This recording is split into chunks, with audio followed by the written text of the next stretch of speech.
Sir, ముఖ్యమంత్రి జగన్మోహన్ రెడ్డి ఈ మధ్య తరచూ ఢిల్లీకి వెళ్ళి అక్కడ మోడీని అలాగే అమిత్ షాని కలుస్తున్నాడు. నిన్న రాత్రి కూడా అర్ధరాత్రి వెళ్ళి కలవడం, దీని వెనకాల కారణాలు ఏముంటాయి సార్ అసలు? ఓకే, ఫస్ట్ మనం మీరు అంటే మర్చిపోయి ఉండొచ్చు పొరపాటున మన రాష్ట్రానికి ముఖ్యమంత్రి గారు జగన్మోహన్ రెడ్డి గారు, మన దేశానికి ప్రధానమంత్రి గారు మోడీ గారు, అమిత్ షా గారు, అంటే వాళ్ళకి మనం గౌరవం కంపల్సరీ ఇవ్వాలి. అంటే మీ దాంట్లో రాలేదు కాబట్టి గౌరవం ఇవ్వాలి. ఓకే, పొరపాటును మాట్లాడవచ్చు, కానీ మనం ఎప్పుడు కూడా ఆ పదవికి ఆ పోస్ట్కి మనం గౌరవం ఇవ్వాలి. ఇప్పుడు ఏమన్నారు? ఢిల్లీకి వెళ్ళి అక్కడ ప్రధాని మోదీ గారితో అలాగే అమిత్ షా గారితో కలయిక మాట ఇవన్నీ కూడా కారణాలు ఏముంటాయి అంటారు సార్? అంటే రాష్ట్ర చీఫ్ మినిస్టర్గా ఆయన రాష్ట్రానికి అభివృద్ధి ఖర్చులు, ఆయన రాష్ట్రానికి ఏమైనా కావాలంటే ఎక్కడ అడుగుతాడు? ఢిల్లీలో అడగాలి. అందుకోసం ఢిల్లీ వెళ్ళారు. ఢిల్లీ వెళ్ళి అమిత్ షా గారితో ఏం కావాలి, నిర్మలా సీతారామన్ గారితో ఏం కావాలి, అలాగే మోడీ గారితో ఏం కావాలి వెళ్ళి అడిగారు. తప్పేముంది? వెళ్ళకూడదా? అంటే లాస్ట్ వీక్లో 2 times వెళ్ళాడు అని చెప్పేసి ఒకటి ఉంది సార్. వైఎస్ వివేక కేసులో అవినాష్ రెడ్డి అరెస్ట్ అవ్వబోతున్నాడు, ఈ నేపథ్యంలోనే ముందస్తుగా వెళ్ళి చర్చలు జరుపుతున్నాడు అనే ఒక కామెంట్లు కూడా బాగా వినిపిస్తున్నాయి సార్. బాగుంది. వైఎస్ వివేకానంద గారి కేసు అమిత్ షా గారికి ఏం సంబంధం? మోడీ గారికి ఏం సంబంధం? నిర్మలా సీతారామన్ గారికి ఏం సంబంధం? జగన్మోహన్ రెడ్డి గారికి ఏం సంబంధం? జగన్మోహన్ రెడ్డి గారు బాబాయ్ అవ్వచ్చు, సునీత గారు జగన్మోహన్ రెడ్డి గారి చెల్లెలు అవ్వచ్చు. అవును సార్. అవినాష్ రెడ్డి ఇంకొక బాబాయ్ తమ్ముడు అవ్వచ్చు, కొడుకు అవ్వచ్చు. అంటే అన్నదమ్ముడు పిల్లలు వీళ్ళంతా. ఈజ్ రాష్ట్రానికి చీఫ్ మినిస్టర్ అయినా, దేశానికి ప్రధానమంత్రి, దేశానికి హోమ్ మినిస్టర్ అయినా కదా. అవును సార్. కేసు అనేది సిబిఐ చూసుకుంటుంది. అవును సార్. ఆయన సిబిఐ దగ్గరికి వెళ్తే మాట్లాడవచ్చు, ఆయన సిబిఐ తాలూకాలు ఎవరైనా కలిస్తే మాట్లాడవచ్చు, డిపార్ట్మెంట్ లెవెల్ కలిస్తే మాట్లాడవచ్చు. అంటే ఆయనకి ఇప్పుడు మొత్తం టోటల్గా ఇంట్లో కేసు ఉందని చెప్పేసి మొత్తం ఢిల్లీ వెళ్ళి మన రాష్ట్ర అభివృద్ధి కార్యక్రమాలను వదిలేసి ఢిల్లీ వెళ్ళొద్దంటారు ఏంటి? ఢిల్లీ వెళ్ళాలి కదా.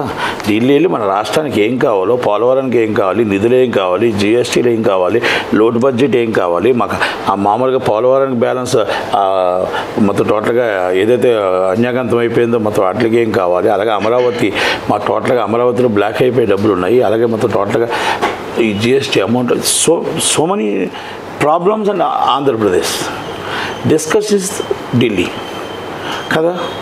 మన రాష్ట్ర చీఫ్ మినిస్టర్గా దానికోసం ఆయన వెళ్ళి మాట్లాడితే ఆయన తీసుకొచ్చి ఈ దీంట్లో కోసం వెళ్ళారంటే ఇదంత అన్యాయం అండి ఇది. అంటే ప్రతిపక్షం మాట్లాడుతుందా, లేకపోతే మీరు మాట్లాడుతున్నారా, లేదా ప్రతిపక్షం వాళ్ళు మాట్లాడితే మీరు మాట్లాడుతున్నారు? నాకైతే అర్థం కాలేదు. కానీ ఇక అన్యాయంగా మీరు ఈ మొత్తం టోటల్గా ఈ కేసులన్నీ అయిందాకా మీరు చీఫ్ మినిస్టర్గా మీరు ఢిల్లీ వెళ్ళకూడదు అన్నట్టు ఉంది కదా.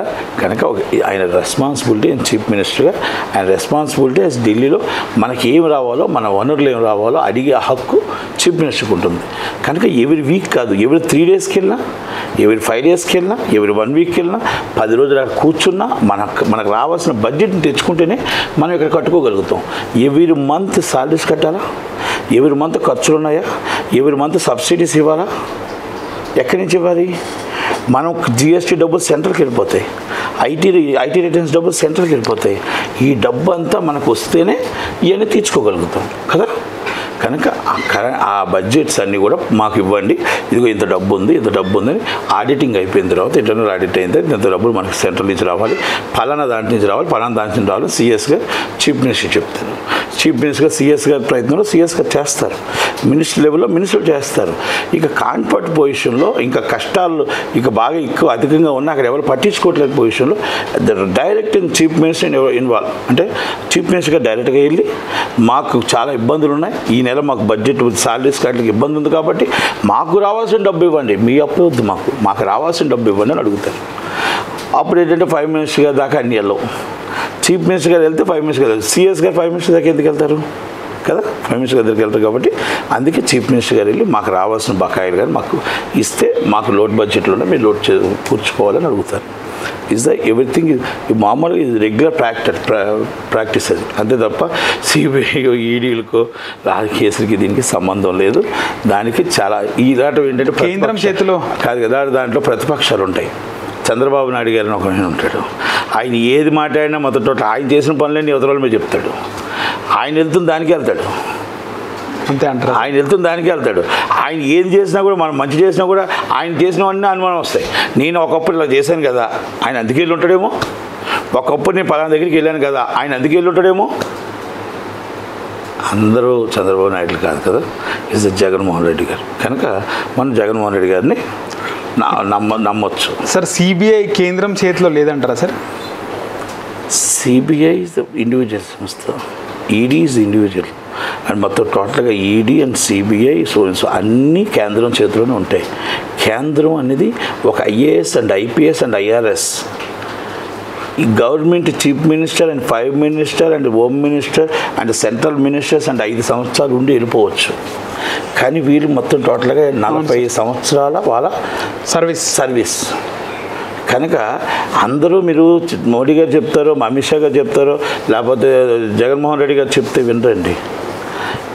రాజ్యాంగంలో మనం రాసుకున్న చట్టాలు ఉన్నాయి, చట్టాలకు తగ్గట్టు మన పార్లమెంట్లో చేసుకున్న అమెండ్మెంట్స్ ఉన్నాయి, పార్లమెంట్లో చేసిన చట్టాలు ఉన్నాయి. అవన్నీ చూసి ఆ బుక్కులో ఏది ఉందో చెయ్యాలి తప్ప, ఒకవేళ మోడీ గారు చెప్పినా లేకపోతే అమిత్ షా గారు చెప్తే, జగన్మోహన్ రెడ్డి గారు నటికుమార్ చెప్తే సుప్రీంకోర్ట్స్ ఉన్నాయి, న్యాయం ఉంది. అందుకే మనకి ఏ తప్పు జరిగితే న్యాయం మన న్యాయం వెళ్ళాలంటాం, కోర్టుకి వెళ్ళాలంటాం. కోర్టుకి వెళ్తే కోర్టులో అక్కడ సెక్షన్లు ఎప్పుడైతే తప్పు ఉన్నాయో ఇమీడియట్లీ కొట్టేస్తారు. చాలా బెయిల్స్ మీకు చూడండి, వెంటనే మీకు రిమైండ్ కూడా చేయరు. మీరు తప్పు సెక్షన్లో తీసుకొచ్చారు, మీకు రిమైండ్ చేయను, మీరు మళ్ళీ సెక్షన్ మార్చుకోండి, ఏ ప్రకారంగా అరెస్ట్ చేశారు అంటారు కదా. ఇవన్నీ కూడా మనంతరం మన ఇష్టం వచ్చినట్టు మన రాజ్యాంగాన్ని, మన చట్టాన్ని మన చేతిలో పవర్ ఉంది కదని మార్చేస్తే అది అవ్వదండి. దాన్ని కొన్ని రాజకీయ ఒత్తిడులు కొన్ని ఉంటాయి అనేది వాస్తవం. ఉండవు, నేను పూర్తిగా ఉండవు అని నేను అన్న, కానీ కొంత రాజకీయ ఒత్తిడి ఉంటే కొంత దాంట్లో అది. ముఖ్యంగా అవినాష్ రెడ్డిని అరెస్ట్ చేయబోతున్నారు, అరెస్ట్ చేస్తారని చెప్పి గతంలో మీరు కూడా వార్తలు చూసిండొచ్చారు ప్రముఖ మీడియా ఛానల్లోని. కానీ ఈ నేపథ్యంలోనే హుటాహుటిన మళ్ళీ ముఖ్యమంత్రి జగన్మోహన్ రెడ్డి గారు హస్తినాకు పయనమయ్యారు అని చెప్పేసి, దీని వెనకాల కారణం ఉంది అంటే కొంచెం గ్యాప్ తీసుకోవడానికి. ఒక మాట, కవిత గారిని అరెస్ట్ చేయబోతున్నారు అని అదే ప్రముఖ మీడియా ఛానల్ చేశారు. అరెస్ట్ చేశారా అంటారు? చేయబోతున్నాయని చేశారు. అవినాష్ రెడ్డి గారిని అరెస్ట్ అంటే చట్టం ఎవరికి చుట్టం కాదు. ఓకే, వాళ్ళు చెయ్యాలనుకున్నప్పుడు వాళ్ళ ఎవిడెన్స్లు అన్నీ చూసుకుని వాళ్ళ డ్యూటీ వాళ్ళు చేస్తారు. జగన్మోహన్ రెడ్డి గారు వెళ్తానో లేకపోతే ఇంకొకరు వెళ్తే ఆపరండి. చట్టం కంపల్సరీ అది ఏమైనా చెయ్యాలనుకుంటాం, నిజంగా అన్ని నిజాలు తేలినప్పుడు కోర్టుకు సమాధానం చెప్పుకోవాలి ఆఫీసర్స్. ఇప్పుడు అరెస్ట్ చేశారంటే ఎందుకు అరెస్ట్ చేశారు, దేనికి ఎవిడెన్స్ ఎస్టాబ్లిష్ చేయాలి. ఎవిడెన్స్ ఎస్టాబ్లిష్ చేసి అక్కడ కవిత గారిని ఎందుకు అరెస్ట్ చేయలేదు, ఎవిడెన్స్ ఎస్టాబ్లిష్ కావట్లేదు, అక్కడ అవ్వట్లేదు. ప్రయత్నం నిజం చెప్తున్నాను, అది ప్రయత్నం అవ్వట్లే. ఎస్టాబ్లిష్ అనేది అయితే ఇమీడియట్లీ అరెస్ట్ చేస్తారు సార్. అవ్వట్లేదు.